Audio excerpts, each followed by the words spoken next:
Hey there, everyone, and welcome to Pour and Explore, a wine, food, and travel podcast. I'm your host, Nick Elliott, the wine guy. I'd love to be your go to guide for all things wine, food, and the amazing places they take us.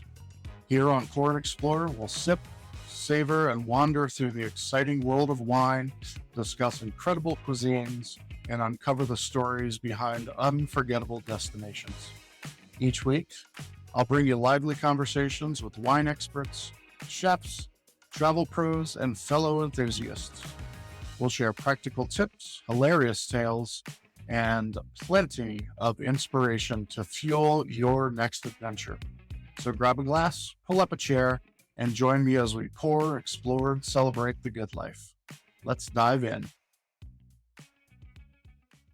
All right, welcome back, wine lovers and wanderers, to another episode of Pour and Explore. This is a wine, a food, and a travel podcast, and I am your host, Nick Elliott, the wine guy. And today we're diving into a topic that's equal parts exciting and intimidating: living that digital nomad lifestyle. I know I've dived into that just a little bit over the last couple of years, traveling all over the place, doing my job, but I've never done it in a permanent or semi-permanent situation. Have you ever dreamt of packing up, hitting the road, and working from anywhere in the world? Well, my guest today is doing just that, and trust me, she's got some incredible stories to share with you today. Joining me on the show today is Jasmine Mastrolia. She is a social media strategist. She is a travel enthusiast, and she is, of course, a full-time digital nomad who has made the country of Albania her home, at least for now. She's worked in multiple industries, from travel to real estate to pet care. She's been helping businesses grow and connect with their audience online. But her journey didn't start in Albania, and it certainly isn't going to end there. She's got a love for adventure. She's got a deep appreciation for different cultures and a knack for making anywhere in the world feel like home. Jasmine is the perfect person to chat about with what it really takes to live and to work abroad. In today's episode, we're going to get into all of the good stuff, how she went from growing up in a travel-loving family to actually making the leap abroad, what life is like in Albania we're going to talk a little bit about, and of course, because you know I can't resist, we will be talking a little bit about wine and food as well. So if you've ever been curious about what it takes to work from anywhere, how to navigate cultural shifts, and the unexpected joys and challenges, of course, of long-term travel, you're in for a great conversation. So grab a glass of your favorite wine, and maybe something a little adventurous to match today's theme, and let's dive in. Jasmine, thank you so much for being on the show today. I really appreciate you being here all the way from Europe. Tell me a little bit about yourself. What are you doing over there? I know you're living the digital nomad life. Tell me a little bit about that and tell us a little bit about what you do.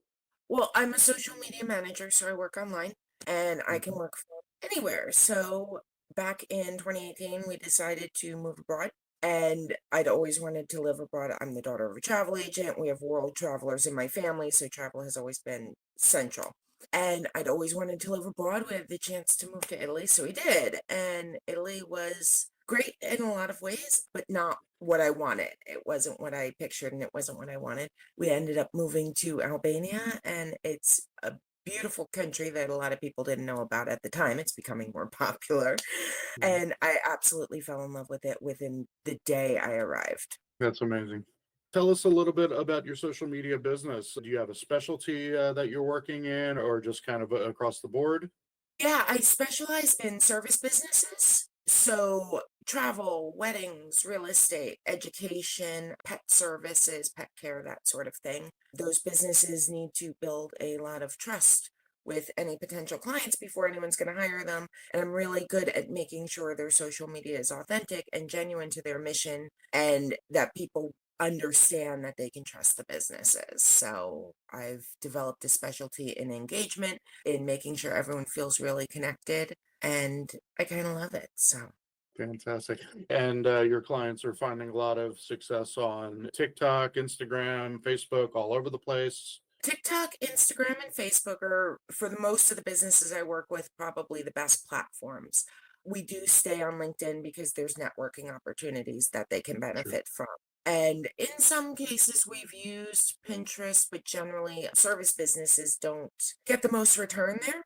Coaches, yes, but most service businesses don't. TikTok, Instagram, and Facebook are typically the best platforms. All right, fantastic, fantastic. So you're in Albania. You've obviously, as you said, fell in love with it immediately. Tell us a little bit about that country. Tell us a little bit about the culture, the food, things like that. It's really one of a kind. So it's in the Balkans. It has that Southern Europe, Mediterranean lifestyle in a lot of ways. There's a lot of Ottoman influences because Albania Mhm. used to be part of the Ottoman Empire. There's Greek influences, Italian influences. And you definitely see that day to day life. They were communist from just post World War II until the 90s. So the buildings I'm in Tirana, and the buildings in Toronto are those gray communist block Yep, buildings. I know exactly They what are you're talking now about.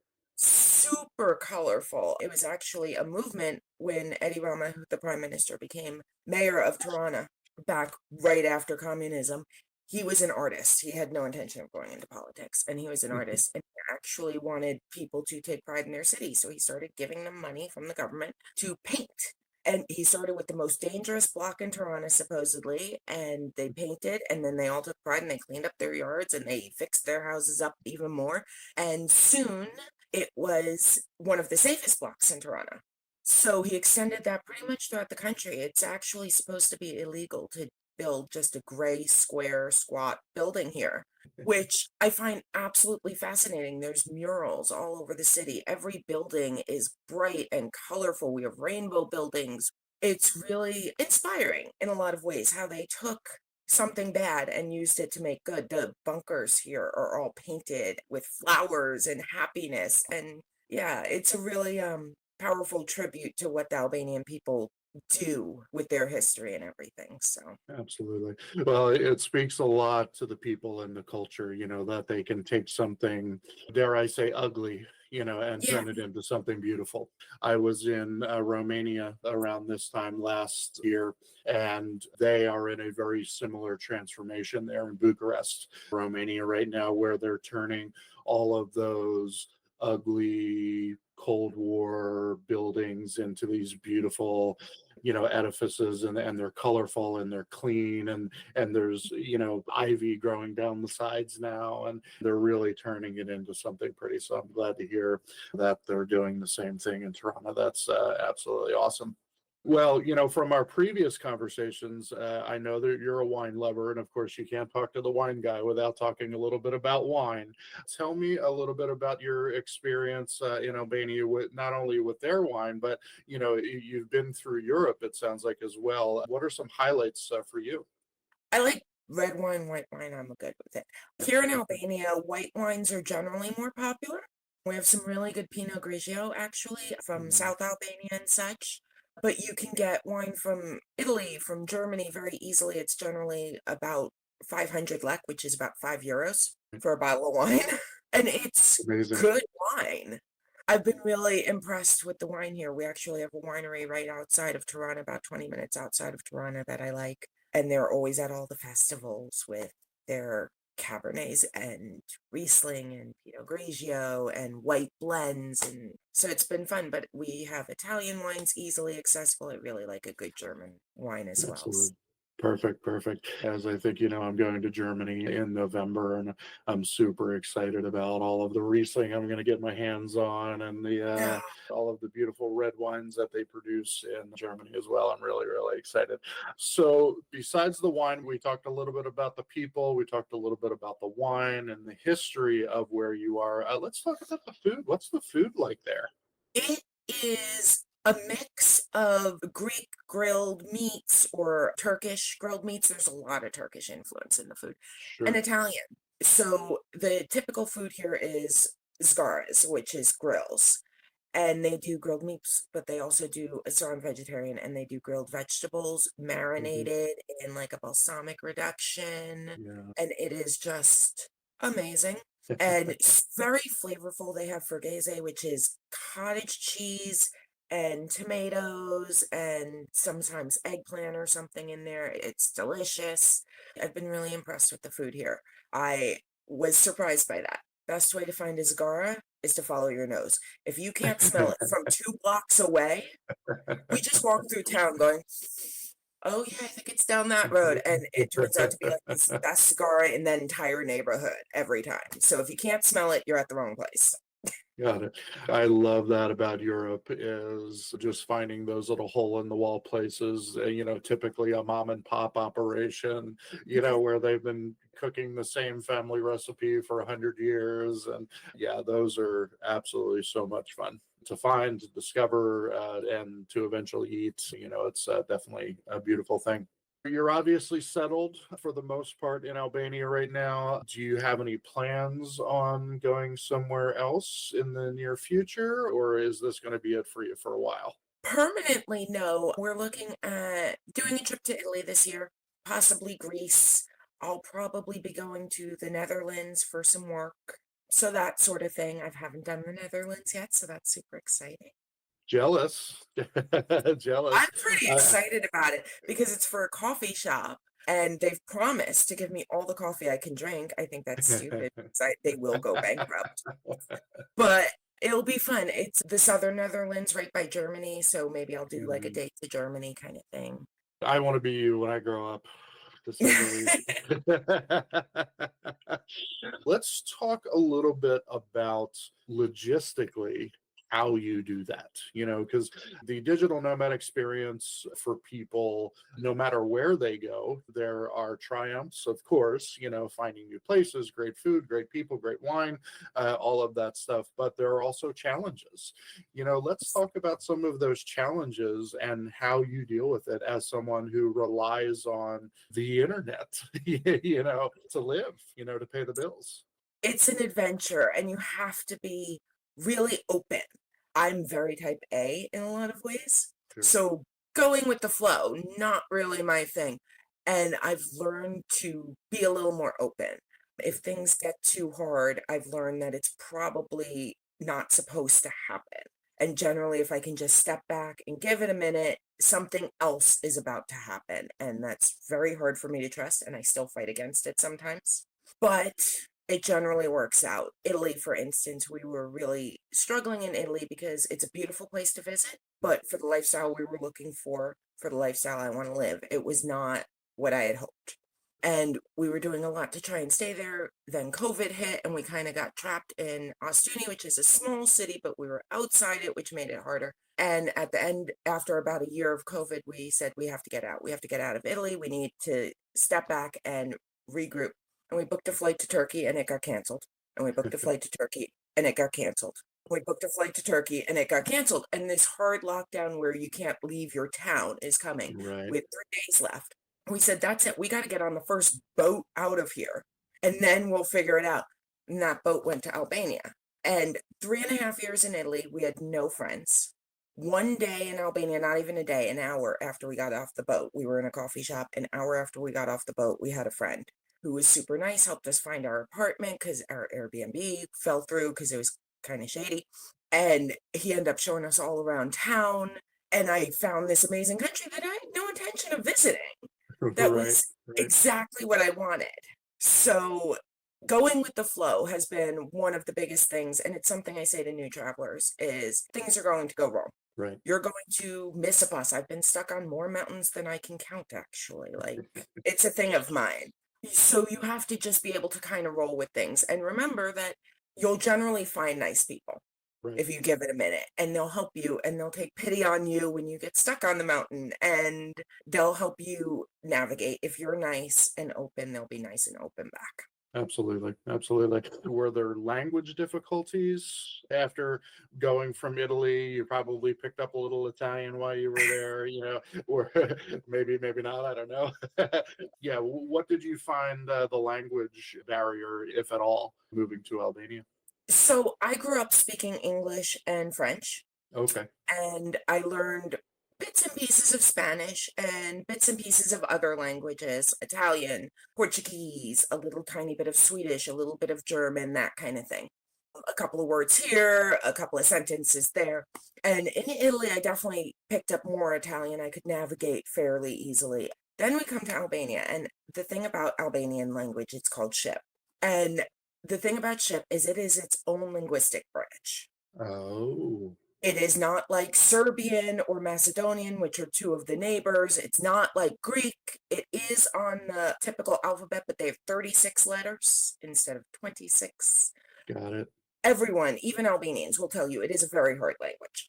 And because of the influences from Italy and so forth, there are words that are Italian or sound Italian. So now my running joke is I speak European.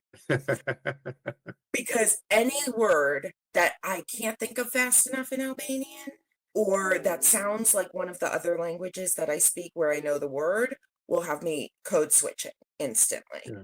And I'll end up in French. And I generally, day to day, have no idea what language I'm in. I went to London where they speak my native language.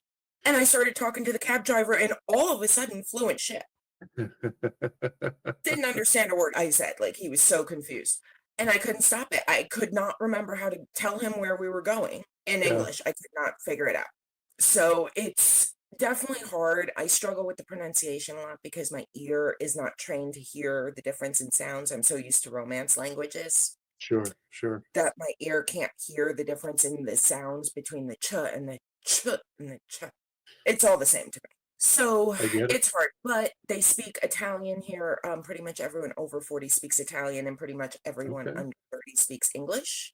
So I can okay. normally figure my way.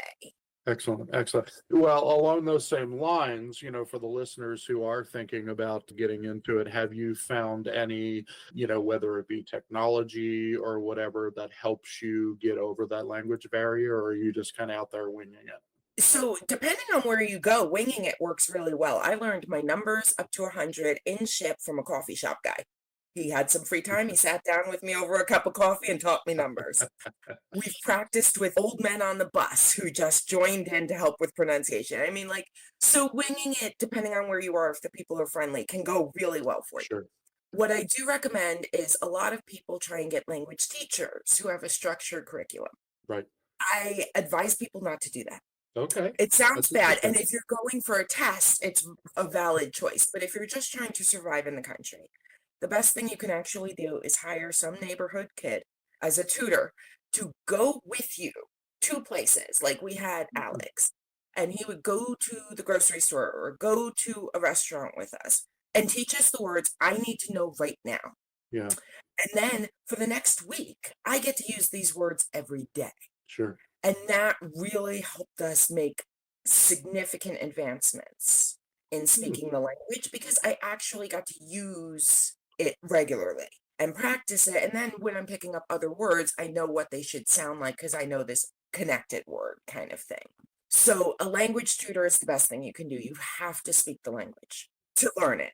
Okay. All right. Well, you heard it from an expert, folks. Get in there and find someone who's going to help you along. You keep saying we. If I remember correctly, you are in Albania with your mom, right?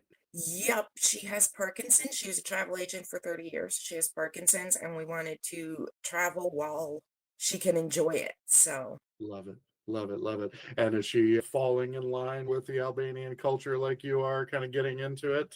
she loves it even more than I do. Oh, good. I'm so glad.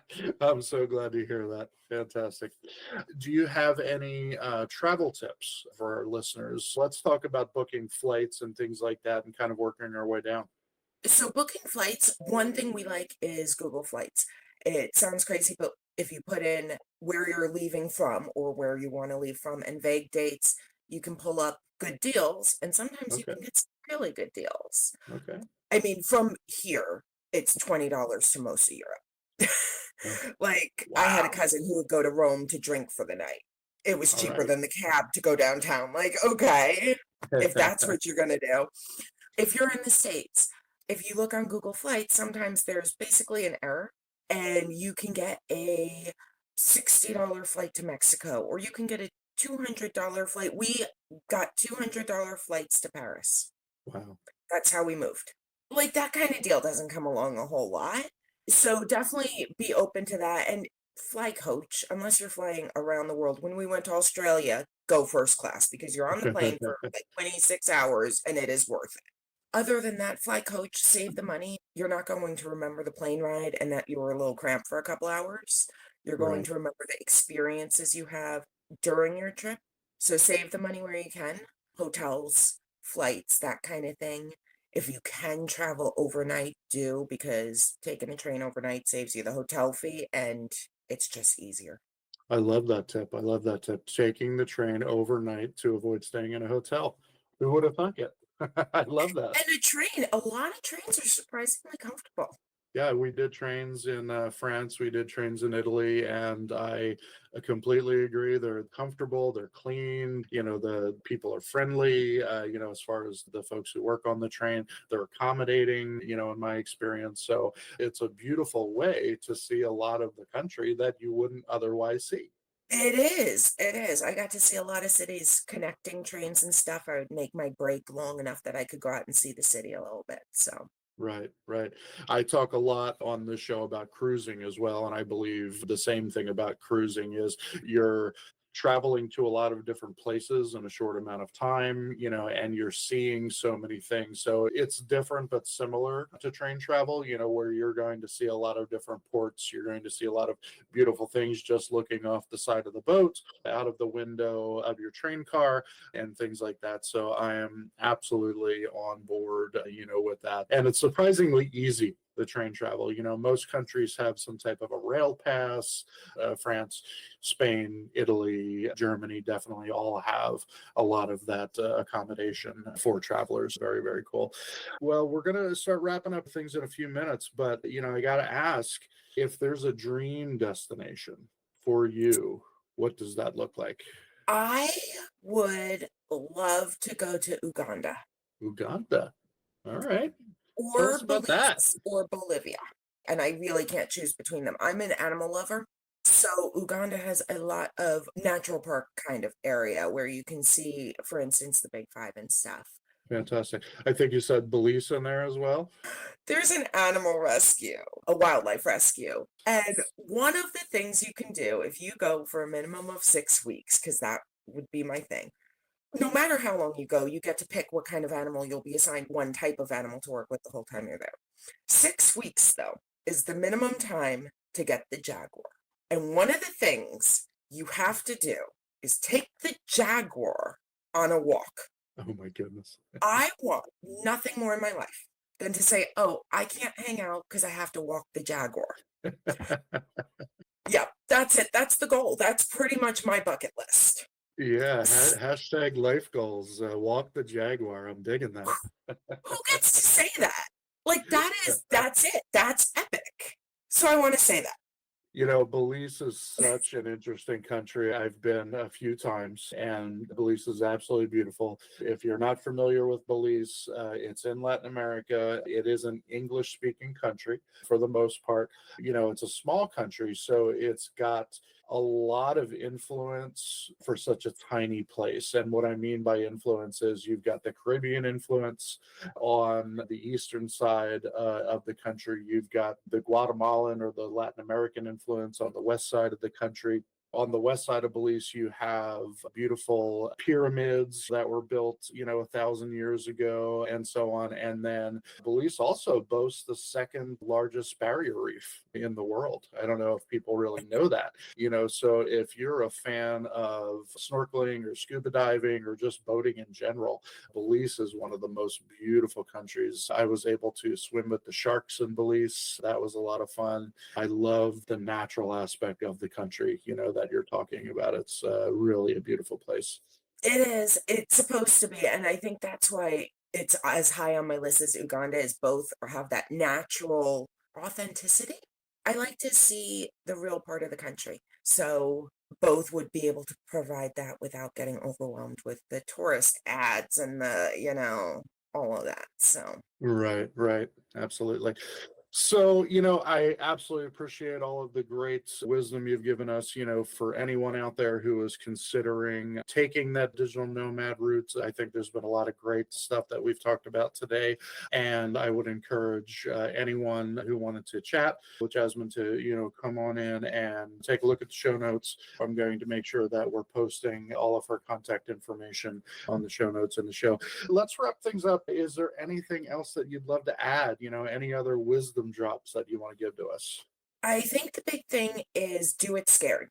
I wanted to move abroad and I didn't. I wanted to move abroad my whole life and I didn't until my 31st birthday. That was the day of my flight to Paris because I was always waiting for it to be the perfect circumstances to have Mm, X amount of money in savings or to have this responsibility taken care of. I was always waiting for something perfect. We got to a point where I had been in a car accident, my car had been totaled.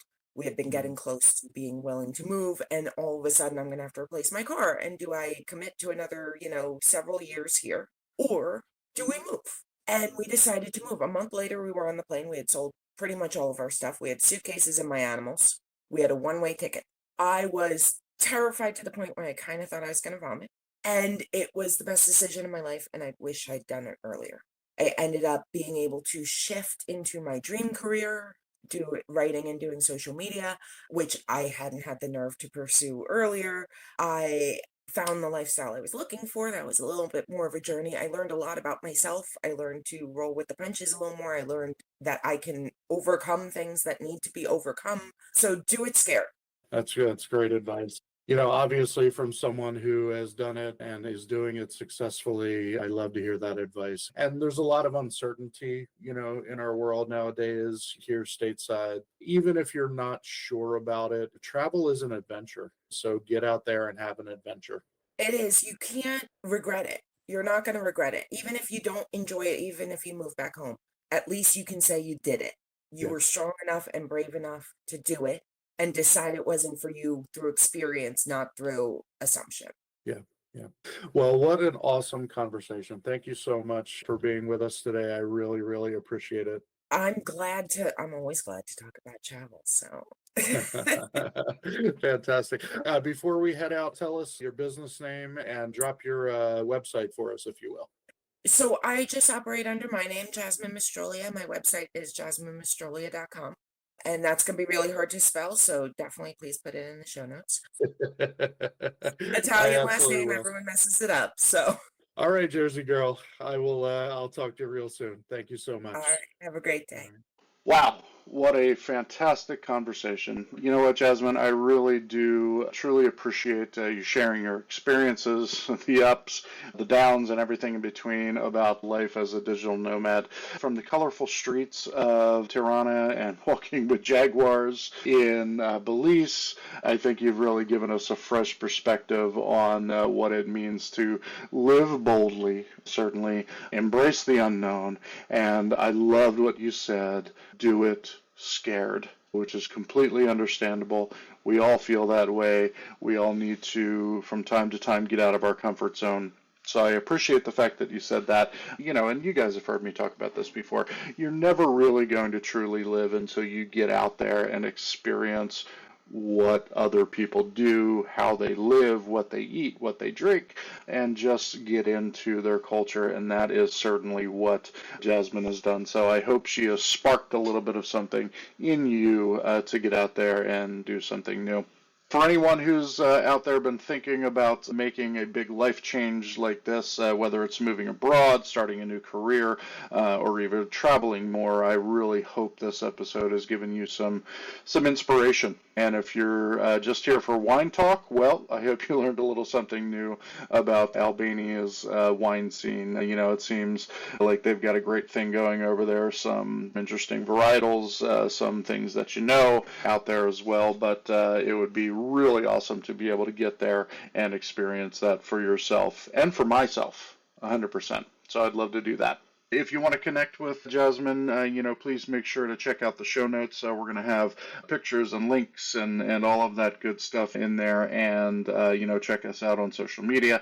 Don't forget I'm putting out little sneak peeks every week. So hopefully you get to catch some of that stuff. And please connect with Jasmine on social media and via email, website, etc., etc. And as always, if you enjoyed this episode, I hope you will check out some others. Please don't forget to don't forget to leave a review, please share it with a friend, and most importantly, I would love it if you would be interested in subscribing to my show and my channels.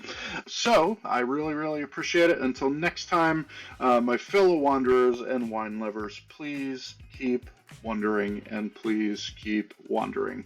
Take care. Thank you so much for tuning into this episode of Pour and Explore. I'd love to hear your thoughts, your stories, or your questions, so you can drop me a line at cheers@thewineguy.vin. That's cheers@thewineguy.vin. Or let's connect on TikTok, Instagram, or Facebook. Grab those links on my website at thewineguy.vin. Until next time, let's keep wondering and wandering. Cheers, everyone.